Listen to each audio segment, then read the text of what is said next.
Today's voiceover talent is more than just a pretty voice. Pretty voice. Today's voiceover talent has to be a boss. A boss. Join us each week for business owner strategies and success with your hosts Ann Ganguzza and Gabrielle Nistico, along with some of the strongest voices in our industry. Rock your business. Rock your business. Rock your business. Like a boss. Like a boss. Rock your business like a boss. Rock your business like a boss. A VO boss. A VO boss. A VO boss. Hey everybody, welcome to the VO Boss podcast. I'm your host, Ann Ganguzza, along with my budget-loving, conscious, bossy co-host. Oh, I'm incredibly budget savvy. I am a Maxinista, no doubt. Gabby Nistico. Hi. I love a good sale. I love a good sale. I love coupons. I love clearance. I think we all love a deal, don't we? My husband knows that if we walk into a store and there's a clearance, he's just like, we're going to be here a minute. We love all a good love deal. a good deal. Love a Yeah, good deal. without a You doubt. know, speaking of deals, the other day I had a client that was trying to make a deal with me. You know, the negotiation process that we've talked about so lovingly. It occurs to me that we should talk about the whole concept of client budget. Yeah. Because I think sometimes we just dismiss if perhaps our clients aren't on the same page as we are in terms of our rates and negotiations. There is a budget typically involved in a project, and sometimes that budget is not where our rates are, and we have to weigh a lot of different things to consider. Maybe perhaps even if the budget is lower than we anticipate, is it a job that we might consider doing for a lower budget? I never rule anything out. Unless the client is upfront with like a cataclysmically low rate, I don't rule anything out. I go, let's talk. Let's see if we can bridge the gap. Let's see if we can, make everybody happy. So we have to be firm in our worth, but that doesn't mean that we're inflexible with meeting the needs of our clients. Yeah. Does that make sense? I agree with that. And I also agree with one of our guests recently said that sometimes it really is true that a client has a budget and there really is no wiggle room for that budget. Hi, Philip. Hi. Yeah. Philip Banks. Are you listening to us, that. Philip? Yes, we love you. We do.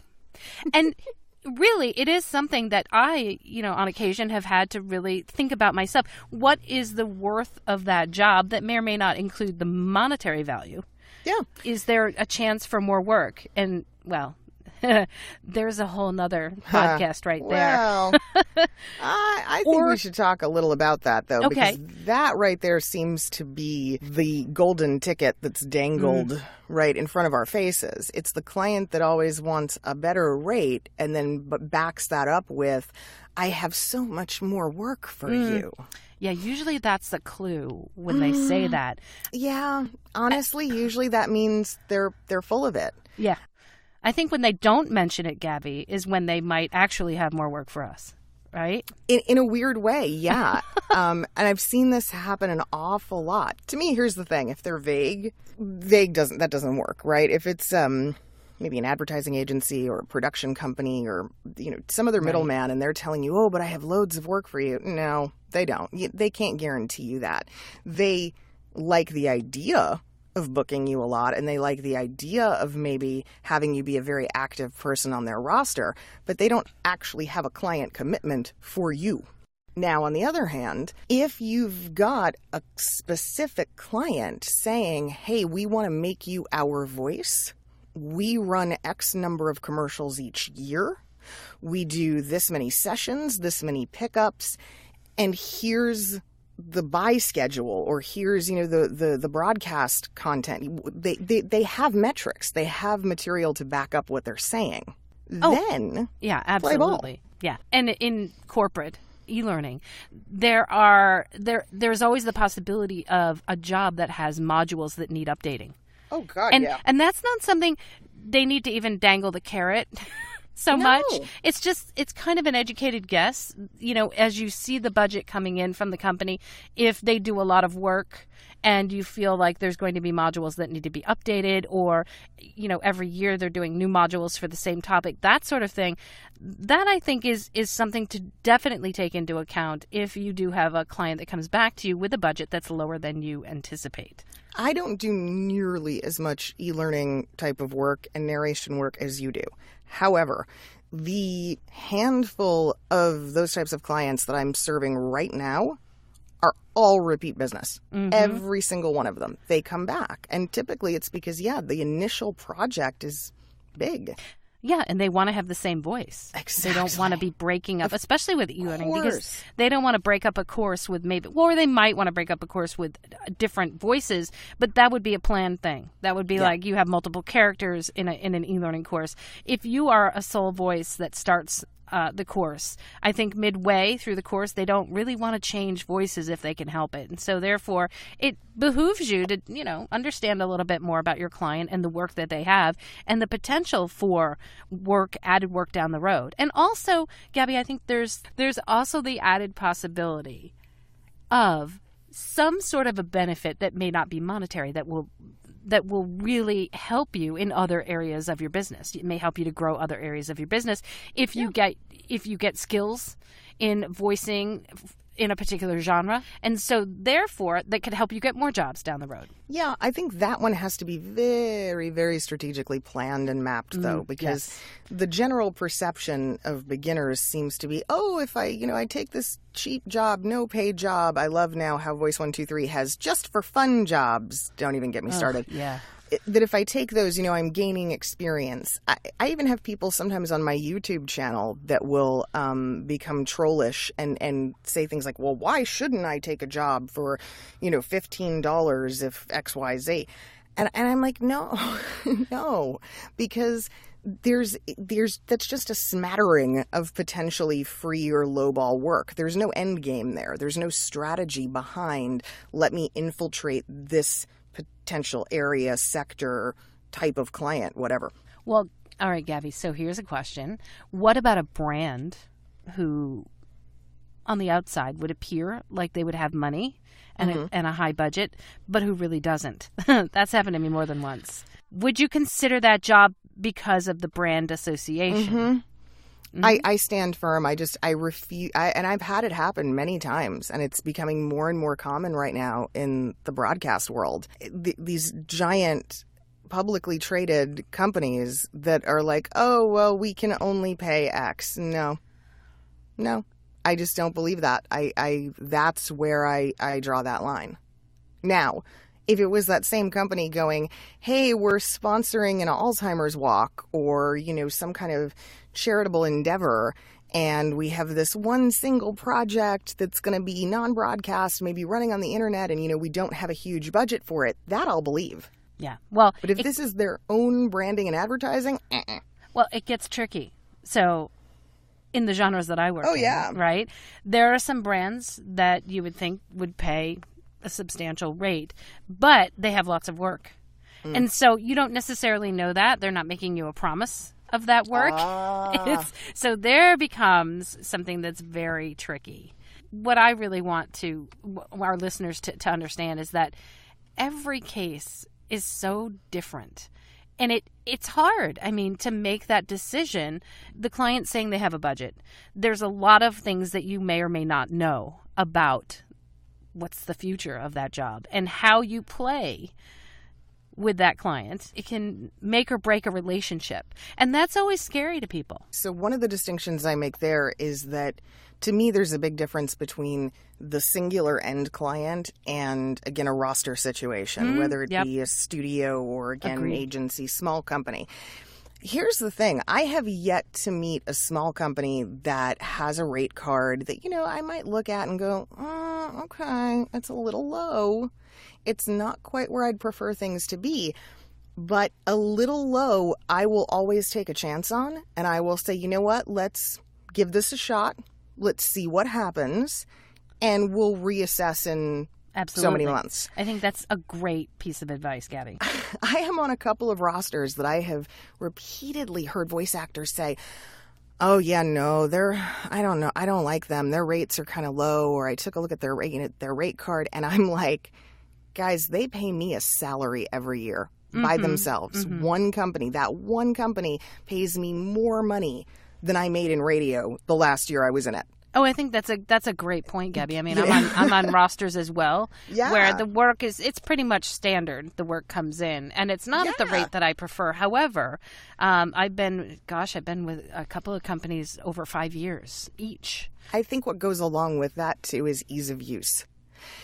If a job is really a pain in the ass and too picky and too particular and has too many, intricacies to what they need and what they want, you're going to get increasingly frustrated with the discounted rate. But if it's a company that goes out of their way to make the lives of their talent easier, and they push jobs along, such as editing, that's a big faster. Consideration. Mm-hmm. Oh God, yeah. I mean, I have some of these companies. I'm like, I will work with them all day, every day, because the sessions are 10 minutes, 15 minutes, done. Nothing to it. Mm-hmm.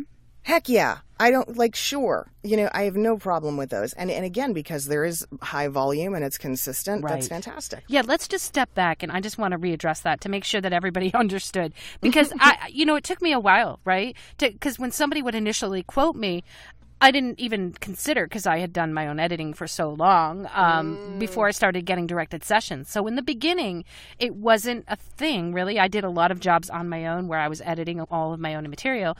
And then I think as I gained more experience, got more clients, and started doing a lot of directed sessions, it now becomes a choice. Is this going to be, okay, you may pay per hour, may pay per session, may pay per job, but does that include editing? Or not, and that's a big factor to consider if it includes editing. There are many times I've answered an email and for a lower dollar than what I'm used to, and that is my number one question right there. Yep. With or without editing? Exactly. How may I send you the file? And if they tell me as is, don't touch it, don't do anything to it, mistakes and all, send it through, I'm like, right on. Oh, I won't either. And that's the thing, guys. Yeah, you're getting every breath, lip smack, cuss word. You're getting all of it. And Have fun. You'll get the session people too. I'm not even taking out the responses. Nothing. So nothing. If my dog barks, raw, save deal with it. As a matter of fact, as soon as you step out of the studio, save right to Dropbox. Give them that link. Boom, we're done. Done. Thank you. Invoice is sent. So, guys, don't forget about that possibility. Today's edition of Voiceover Divas has been brought to you by SOOO Boss. Bam. Invoice sent. But no, it's so true, because that really, look, it's all about maximizing efficiency. Mm-hmm. Now, there's another possibility here, and it's a little controversial because some people don't like the idea of a discount or of us putting ourselves on sale, right? Things like that. But I always say, at some point, we have to take a little bit of a cue from retail and from service and go, wait a minute. And you're a smart shopper. You're a smart consumer. I like to think I am as well. We opened by saying how much we loved our deals and we loved our coupons. But here's the thing. Why, right? When we go into the department store, when you go shopping, when you go wherever, grocery store, right? The BOGOs, the buy one, get ones, the buy one, get one 50 like a off. Thrill. But do we really believe we're getting a deal? I've always said, all right, I do love Bed Bath & Beyond, but remember they would send the 20% coupons? They still have them. Oh my goodness. Right? Oh, yeah. Well, I even now have the app, right? I pay a yearly fee to get 20% off everything I buy. And I go to Bed Bath & Beyond because I can get 20% off. Right. And it's so funny because you look at the prices like, well, they've marked them up 20%. So and there is the $1 million right there. That's it. So you go, hold on a second. Retail knows exactly how to play this game. They are taking an item that's not worth the MSRP, the full sticker price anyway, marking it up to then mark it down. And therefore, you give the customer the value. Exactly. They never had any intention of selling it at its full stated price. Kohl's is a great example of this, right? People think that they get massive, monstrous deals when they go there. You get some. That's the thing. You go, well, wait a minute. Can't we kind of do the same thing? Well, hello. Right. It's a perceived value, right? So I could say to a client, you know what I typically charge? X. Blah, blah. And so, yeah, you know what? For 22 pages, yeah, I'm fine. Let me give you a little bit of a discount Blah. here. And yeah, let's do it for this amount. And they love it. And so, guys, well, all right, we're done, Gabby. That was the show. But here's what's crazy. That this is where it gets difficult. And I feel for people on this because so many people have that mindset of like, oh, no, you don't do that. You don't put voiceover on sale. We don't discount. Well, I always say I don't go on sale. It looks cheap. It looks tacky. Mm-hmm. But that's just it. We're not talking about a public thing. I'm not publicly saying, "Oh, I'm cheap. Come get my 20% off all voiceovers today." No, it's not like that. No. It's a negotiation with the client. This is no different than the car salesman who pulls you aside and goes, "Oh, let me go talk to my manager." And then I like back. you, yeah. And because I like you, I'm going to try to get you that new set of tires for free. Hang on. Yeah. Let me go talk to my manager. No, guys, there's no manager. There's a room in the back where the coffee pot is, and there's like 6 salespeople who go back there and talk to one another, and they go, "Hey, manager, yes? Can I yes. Okay, great." And then they like finish a cup of coffee and then come back and talk to you. Oh my gosh. Gabby, I'm seriously looking at a script right now that is talking about, are you tired of thinking something's free? when it's really not. I mean, that's not actually the script, but that's the whole idea. It's literally the first line I'm looking at right now. So. Oh my God, that is so funny. We're part of this. Yeah. We're part of that whole mechanism of consumerism, and yet we don't even think about how to apply those practices. Oh yeah, remember it's about the sale. We talked about, and we don't even think about sales, guys. Yeah. Typically in voiceover, we're not thinking about our voices or our business where we're selling things, but yeah, we're selling. Yeah. Perceived value to the customer is everything. I mean, just this morning, I had an e-learning narration client, whatever, that had come back to me, right, repeat work, and said, "Gabby, what would you charge for this?" And I looked at the script and I went back into my invoicing, of course, because I needed to see what I charged them last time. Oh, always. And Step number 1. And I looked and what I was staring at was, I was like, okay. I had a roughly 10-page job that I had done for about $2,500. And I looked at that, and I looked at the 1.3 pages she sent me this morning, and basically wrote an email where I said, I'll tell you what, I'll go ahead and waive the studio fee and do this for $350. Nice. I would have charged $350 anyway. Yep, perceived value. Exactly. All I did to get to $350, and literally all I did was looked at a $2,500 invoice and went, well, comparably. Sure. Absolutely. What's going to be acceptable here? Well, I'm going to tell you that I have a rate sheet, right? And it's like a la carte menu items, correct? Yeah. Think about it, your hour's worth of finished audio is a particular value. And then you go down from there, right? So then let's say 45 minutes is worth this, 30 minutes is worth this. So by the time you get to 5 minutes, it's the a la carte price is always higher. I have never once, though, okay, in now 3 seasons, I have never heard you say that you have a rate card.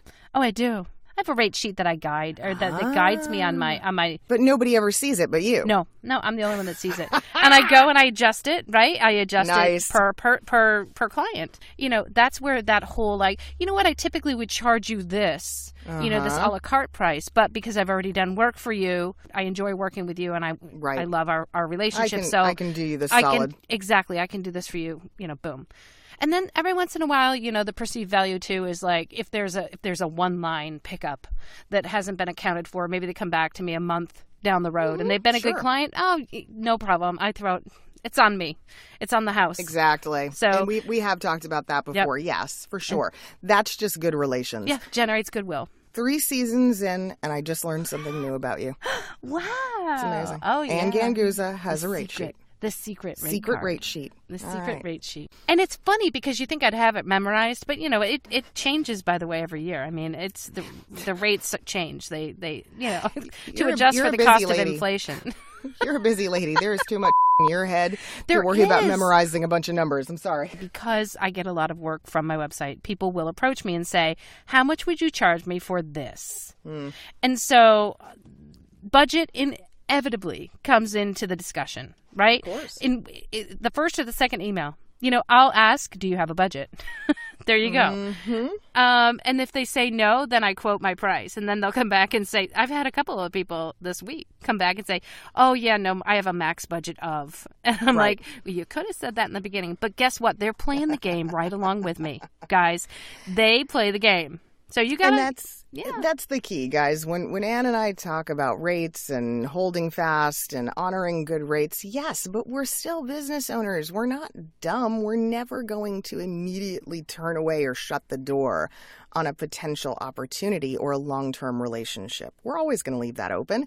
And yes, sometimes the budget is the budget, and you make the right decision for your business in that moment, that day. And I do want to make one other comment about how budgets can work in your favor. I actually do some contract work with a very large company, and their contract pays me a per hour rate that most people would shudder and say, no. However, they allocate thousands of dollars per contract year to me. And so what happens is my jobs just take longer. Get it? Right? Well, it just takes me longer to complete those things. Sometimes I have producers who are just super fast, super efficient, and they get me their numbers, and I'm like, no, pad that a little. Yeah. Oh, that's... Add some time. Yeah. That was too fast. That's exactly what it is. Big shout out to our sponsors. Yes. Our budget-loving sponsors. Who doesn't love a good deal? Well, I've got to give a high five to voiceovers.com right now for this because, they have their new Decipher rate card. That is amazing. That they have been working on. And it's not even a rate card, guys. It's literally a program that allows a client to plug in their information, put in the parameters of their job, and it generates a budget. Have you tried it, Gabby? I have. Oh, I've tried it and I've compared, and I love it. You know why? I know. Because there's room. I know. There's room for negotiation, which is amazing, guys. Yes. Very well put together. Very smart. Oh, brilliant. Brilliant. So voiceovers.com. Go check it out. If you haven't yet, take a look at the Decipher rate generator. And become a member. And, of course, the best deal I know for quality connection. Especially when it comes to ISDN. Don't even get me started. Holy hell. Yeah. Oh, yeah. As a matter of fact, I'm going to connect with my client right after this. Via ISDN with IPDTL. IPDTL saves us a boatload every year. One of the things that's saved me in the last years is time. Oh, God, yeah. I don't have to drive to the studio. I don't have to go places. I don't have to spend money on gas. I don't have to sit in traffic. That's an amazing thing. Yes, that's actually my next session is I don't have to drive to the studio in the middle of the day where all the traffic is. So nice. So instead of taking 4 hours to do it, I literally can do my job in like 20 minutes because I'm connecting via ISDN to my studio. So, guys, if you want to find out more, go to ipdtl.com. Have a great week, everybody. Talk to you soon. All right. See you next week. Bye. Bye. Join us next week for another edition of VO Boss with your hosts, Ann Ganguzza and Gabby Nistico. All rights reserved. Ann Ganguzza voice talent in association with 3 Moon Media. Redistribution with permission. Coast-to-coast connectivity via IPDTL.